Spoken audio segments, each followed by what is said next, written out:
नमस्कार दोस्तों, मेरा नाम है हरीश वाशने। स्वागत है आपका आपके अपने यूट्यूब चैनल पर जिसका नाम है inside tutorials.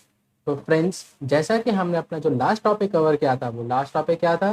The rules for the image formation in case of concave mirror as well as in convex mirror. हमने अलग अलग रूल्स पढ़ लिए थे कॉन्केव और कॉन्वेक्स मिरर में इमेजेस बनाने के लिए। तो आज हमारा टॉपिक क्या रहने वाला है? हमारा टॉपिक ये रहेगा कि हम उन्हीं रूल्स की मदद से अलग अलग पोजीशंस पर ऑब्जेक्ट के अलग अलग इमेज बनाएंगे और उन इमेजेस का नेचर क्या रहेगा, वो बन कहाँ रही हैं, उनके बारे में स्टडी करेंगे। एंड उसी के साथ साथ हम ये भी पढ़ेंगे कि हमारे यूजेस क्या रहते हैं कॉन्केव मिरर के।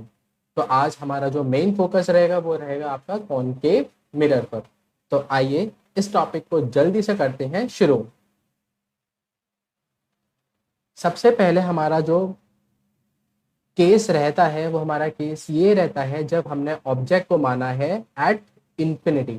अब अगर आपको एक चीज याद हो, हम कॉन्केव मिरर की बात कर रहे हैं ना, तो कॉन्केव मिरर का कुछ स्ट्रक्चर ऐसा रहता है कि यहाँ पर ये जो सरफेस रहता है, ये सरफेस को हम बोलते हैं कौन सा surface? Polished surface. And this surface is known as the reflecting surface. Reflecting surface का मतलब क्या हुआ?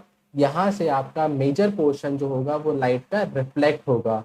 जो जितने भी इमेज फॉर्मेशन होगा वो सब इसी एरिया में रहने वाला है। तो हमारा ऑब्जेक्ट कहाँ पर है? इन्फिनिटी पे। अब आप ये मत सोचिए इन्फिनिटी मतलब बहुत ज्यादा दूर, क्योंकि हमारे दिमाग में इन्फिनिटी का मतलब आता है कि वो बहुत ही ज्यादा दूर हो, है ना। इन्फिनिटी का मतलब अगर मैं आपसे कहूँ, इस प्लेन में कहूँ, जैसे अगर आपकी ये फिगर है तो इसके लिए एक ये पॉइंट भी इन्फानाइट की तरह काम करेगा इस छोटे से पॉइंट के लिए। तो हम इन्फिनिटी से अपनी इमेजेस लाएंगे और उन इनफानाइट ऑब्जेक्ट पे हमारा इनफानाइट डिस्टेंस पे जो हमारा ऑब्जेक्ट रखा है वहां से जो रेज निकलेंगी हम उनको स्टडी करेंगे कि हमारा जो इमेज है वो बन कहाँ रही है। तो देखिए हमने क्या करा, ये आपकी लाइट रेज आई, कहाँ से आई? इनफानाइट से आई। देखिए ये जो आपका एरो है वो रिप्रेजेंट करता है कि बहुत दूर से आ रही है आपकी लाइट रेज। उसके बाद सिमिलरली मैंने एक और लाइट रे ली, अगेन कहाँ से ली? इनफानाइट से ली। उसके बाद हमें मालूम है कि हमारे जो रूल्स थे कौन कौन से। सबसे पहला रूल क्या आता है कि अगर हमारी कोई भी रे ऑफ लाइट पैरेलल रहती है प्रिंसिपल एक्सिस से तो वो कहाँ से पास होगी? प्रिंसिपल फोकस से। Very good. तो अब ये जो लाइट रे है कहाँ से पास हो रही है? प्रिंसिपल फोकस से, according to the rule for the image formation. And ये जो सेकंड रे है इसका कहाँ से पास होनी चाहिए लाइट रे रिफ्लेक्ट होने के बाद? अगर आपका आंसर है प्रिंसिपल फोकस तो आप बिल्कुल सही सोच रहे हैं। देखिए ये भी लाइट रे कहाँ से पास हुई है? प्रिंसिपल फोकस से। तो उसके बाद कुछ और लाइट रेज ले लेते हैं। देखिए एक मैंने ये लाइट रे ली, अगेन कहाँ से है ये? इनफानाइट से। कहाँ से? इनफानाइट से। अब ये रे कहाँ से पास होगी दोबारा? प्रिंसिपल फोकस से पास हो गई। उसके बाद चलिए एक और लाइट रे ले ली, एक और लाइट रे कहाँ से आ रही है? अगेन इन्फानाइट से आ रही है। देखिए इन्फानाइट से ला दी लाइट, कहाँ से पास होगी? प्रिंसिपल फोकस से पास होगी। तो अब आप मुझे ये बताइए कि यहाँ पर ये जो आपकी इमेज बन रही है, क्या ये इमेज बहुत ज्यादा बड़ी बन रही होगी या फिर बहुत ज्यादा छोटी बन रही होगी? क्योंकि ये इमेज इतनी ज्यादा छोटी क्यों बनेगी? क्योंकि बहुत सारी जो लाइट रेज है वो एक पॉइंट पर आके मिल रही है ना, और जहां भी इंटरसेक्शन हो रहा है दो या दो से ज्यादा रेज का, वहां पर इंटरसेक्शन एक पर्टिकुलर पॉइंट पर ही होगा। फॉर एग्जाम्पल अगर मैं आपसे कहता हूं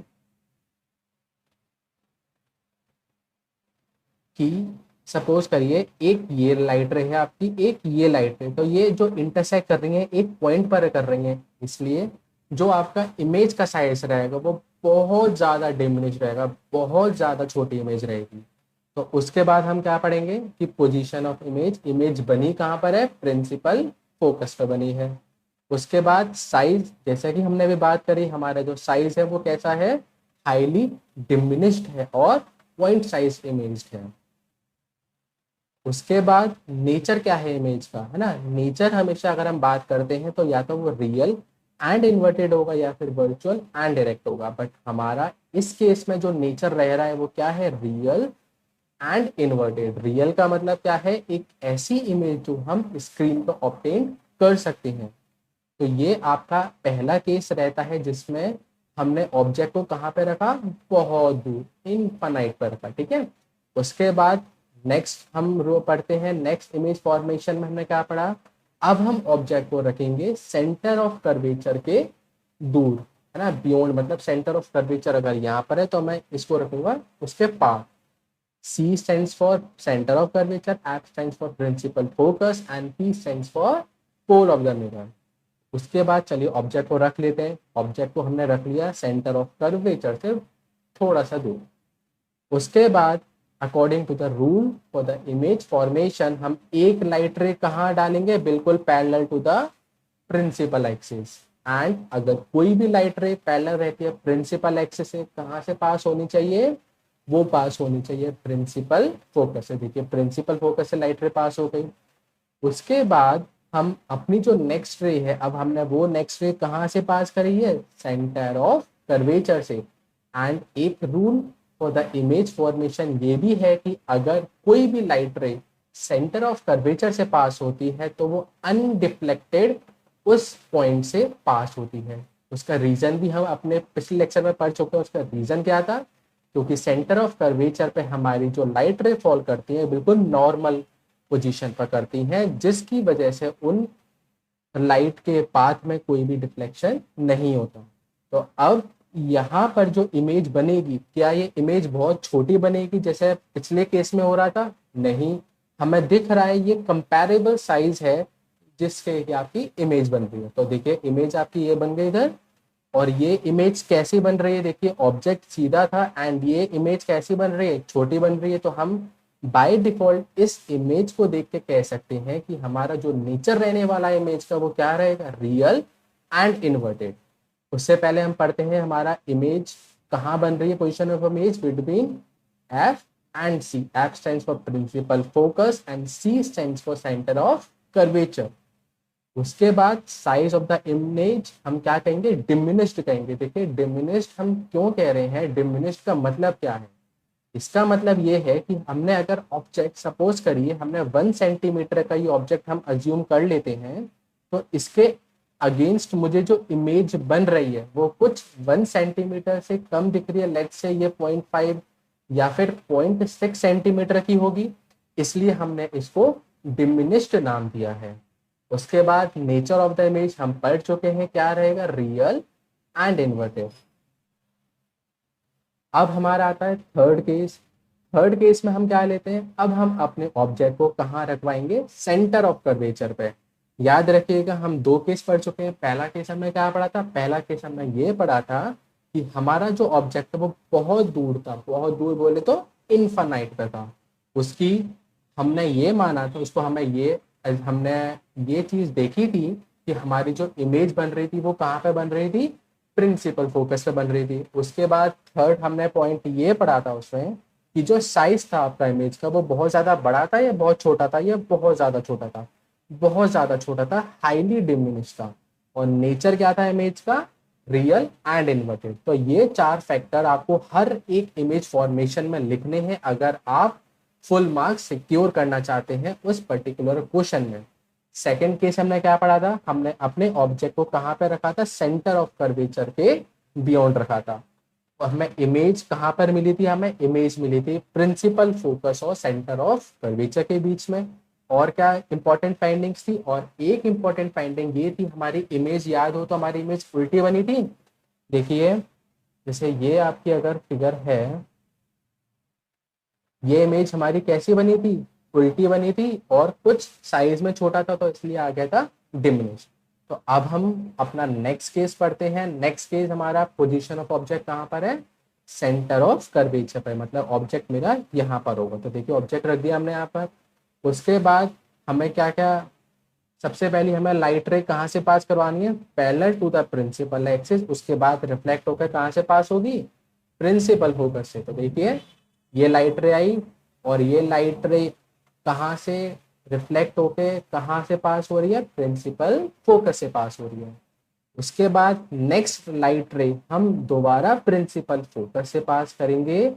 and according to the rule for the image formation हमने एक रूल ये भी पढ़ा था कि अगर कोई भी लाइट रे प्रिंसिपल फोकस से पास हो रही है तो मिरर से टकराने के बाद, मिरर से रिफ्लेक्ट होने के बाद वो प्रिंसिपल एक्सिस से पैरेलल हो जाएगी।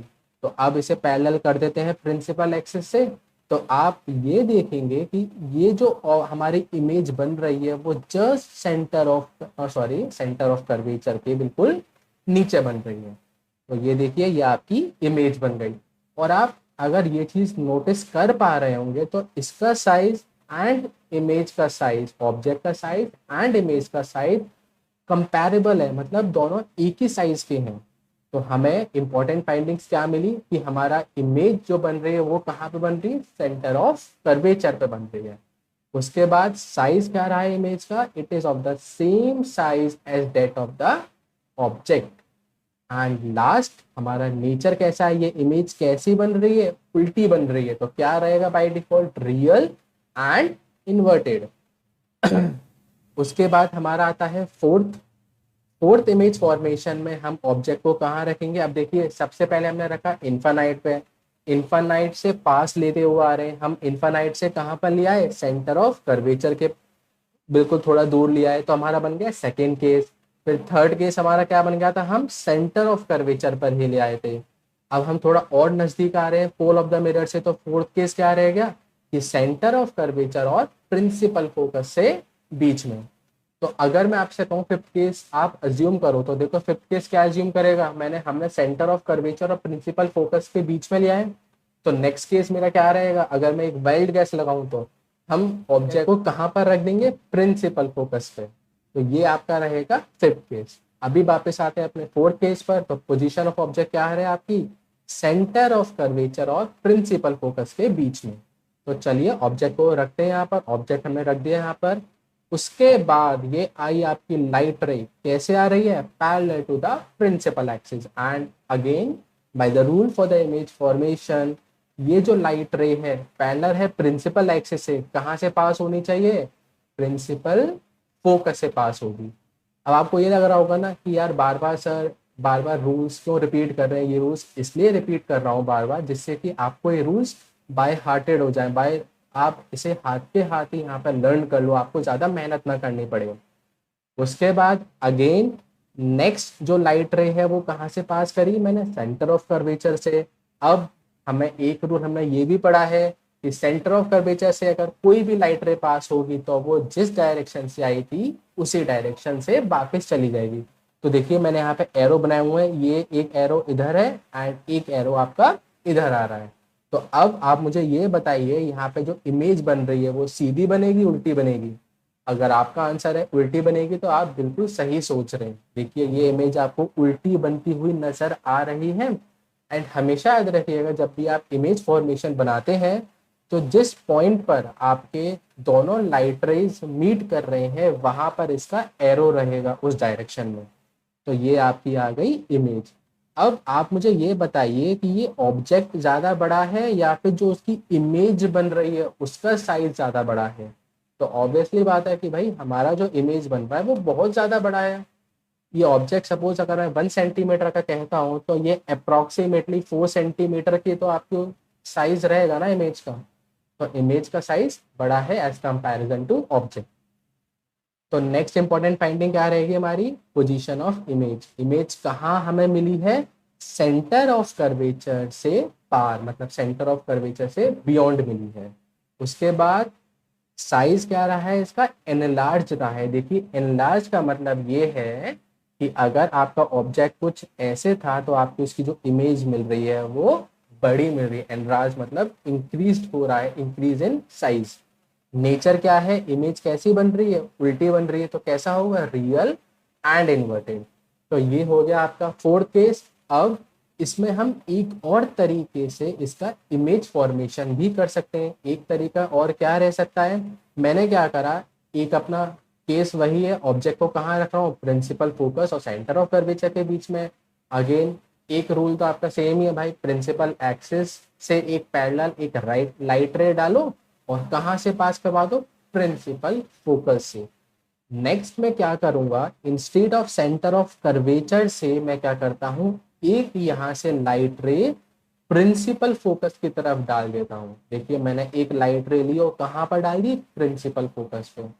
Again by the rule for the image formation, जो भी लाइट रे प्रिंसिपल फोकस से पास होगी वो कॉनकेव मिरर से टकरा कर कैसे जाएगी, parallel to the principal axis. तो देखिए ये लाइट रे गई parallel to the principal axis and आपको ये इमेज मिल गई यहाँ पर। अगेन ऑब्जेक्ट अगर इस साइज का है तो इमेज आपको उससे बड़ी दिख रही है, तो आपके जो फाइंडिंग्स रहेंगे वो सेम रहेंगे। फाइंडिंग्स क्या थी, सबसे पहले क्या लिखोगे आप, पोजीशन ऑफ द ऑब्जेक्ट, उसमें क्या लिखना है आपको, between centre of curvature and principal focus.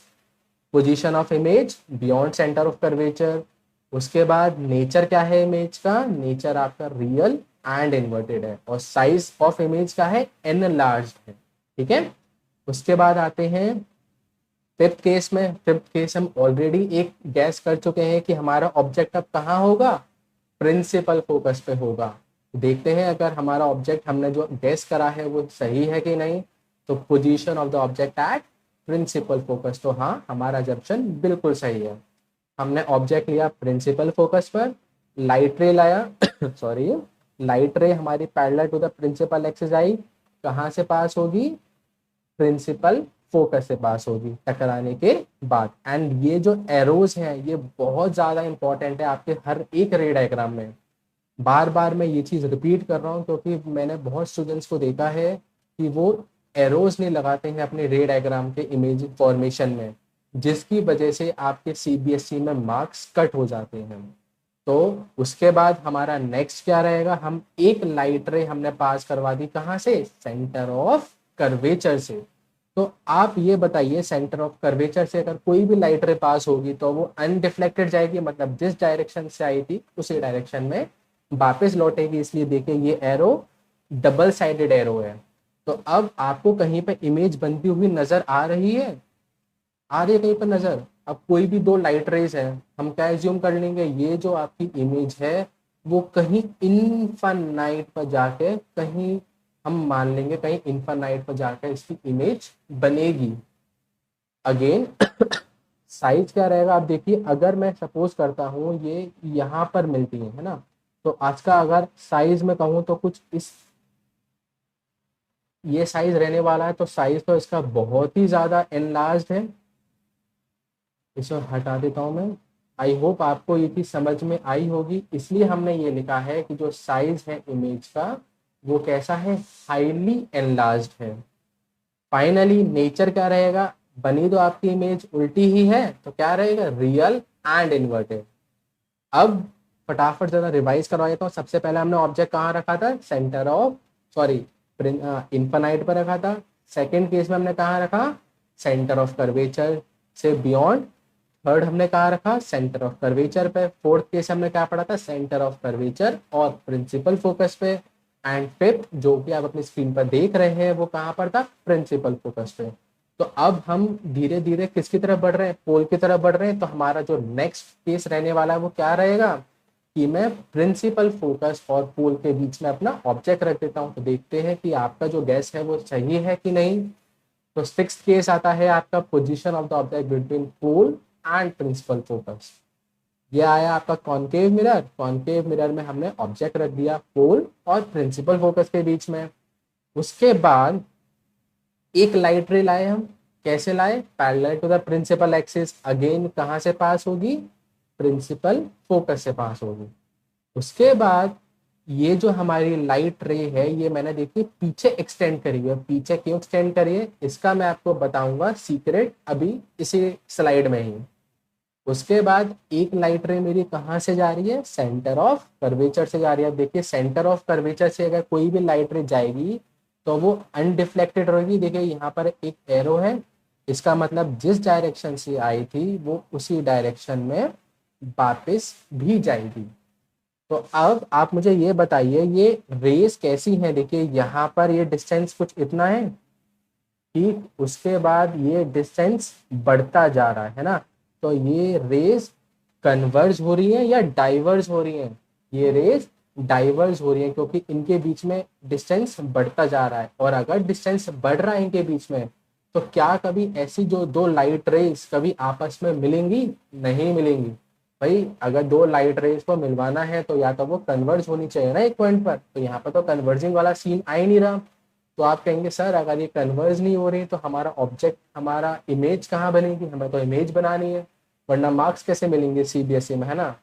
तो ये जो सीक्रेट था ना वो यही है इसका। अब मैं देखो इस लाइट रे को भी पीछे एक्सटेंड करता हूँ, तो आप देख रहे होंगे इस लाइट रे और इन दोनों लाइट रे को मैंने पीछे एक्सटेंड करा, तो मुझे यहाँ पर आपकी जो लाइट रेज हैं वो इंटरसेक्ट करती हुई नजर आ रही हैं।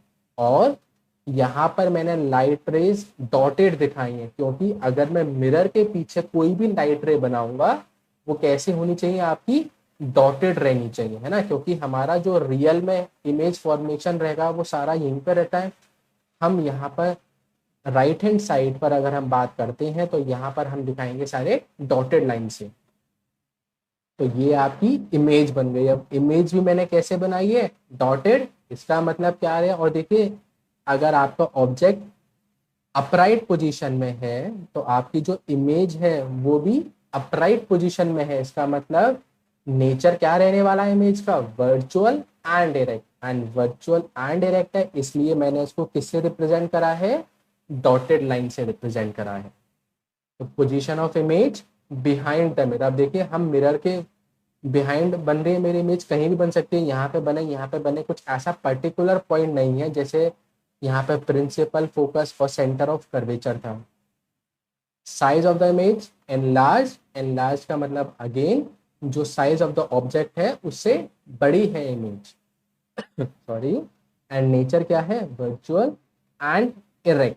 बाद अब हम क्या पढ़ेंगे, उसके बाद हम पढ़ेंगे कि हमारे यूजेस क्या है कॉनकेव मिरर के, है ना। साथ के साथ एक छोटा सा टॉपिक है, तो जल्दी से इस टॉपिक को पढ़ते हैं, यूजेस ऑफ कॉनकेव मिरर। सबसे पहला जो यूज रहता है कॉनकेव मिरर का, हम कॉनकेव मिरर को एज अ शेविंग मिरर और मेकअप मिरर के तौर पर यूज करते हैं। देखिए ये है आपका एक शेविंग मिरर, तो हम इसको यूज करते हैं। सेकंड क्या रहता है कॉनकेव मिरर का use, concave mirror are use as an ENT doctors to examine throat and ears. आपने देखा होगा अगर आप किसी भी ईएनटी पर जाते हैं तो वो एक हेड पर एक मिरर लगाता है और उस पर एक लाइट रिफ्लेक्ट होती है ना। तो उसे हम बोलते हैं आपका, उसमें जो मिरर होता है वो क्या रहता है, कॉनकेव मिरर रहता है। देखिए कुछ इस तरीके से आपने देखा होगा, ये होता है आपका ईएनटी जो डॉक्टर्स यूज करते हैं मिरर, है ना। उसके बाद थर्ड यूज क्या रहता है, थर्ड यूज कॉनकेव मिरर को हम यूज करते हैं headlight of the car, buses and truck. ये आपका हेडलाइट ऑफ कार, बसेस और ट्रक में ये जो मिरर यूज हो रहा है वो कौन सा मिरर है, कॉनकेव मिरर है। And the last is that they are also use in search light, जैसे जो टॉर्च होती है ना, जो आपके पुलिस यूज करती है, वो कुछ इस तरीके की आपने देखी होगी सर्च लाइट। तो इसमें ये जो मिरर यूज होता है बाहर, वो कौन सा मिरर होता है, कॉनकेव मिरर होता है। ठीक है, तो आई होप आपको ये लेक्चर बहुत अच्छा लगा होगा। एंड याद रखिएगा ये जो हमने इमेज फॉर्मेशंस करी हैं ये बहुत ज़्यादा इंपॉर्टेंट है आपके एग्जाम पॉइंट ऑफ व्यू से। इनको बार बार प्रैक्टिस करिएगा, इनको बार बार बना के देखिएगा अपनी नोटबुक में, है ना, क्योंकि ये प्रैक्टिस से ही आपको और ज़्यादा क्लियरिटी मिलेगी इन सारे टॉपिक्स की। तो आई होप आपको ये लेक्चर बहुत अच्छा लगा होगा। एंड आपके कोई भी डाउट रहते हैं आप बेफिक्र होकर मुझसे नीचे कमेंट सेक्शन में पूछ सकते हैं, आपको उनका रिप्लाई भी मिलेगा। तो thank you all and stay blessed.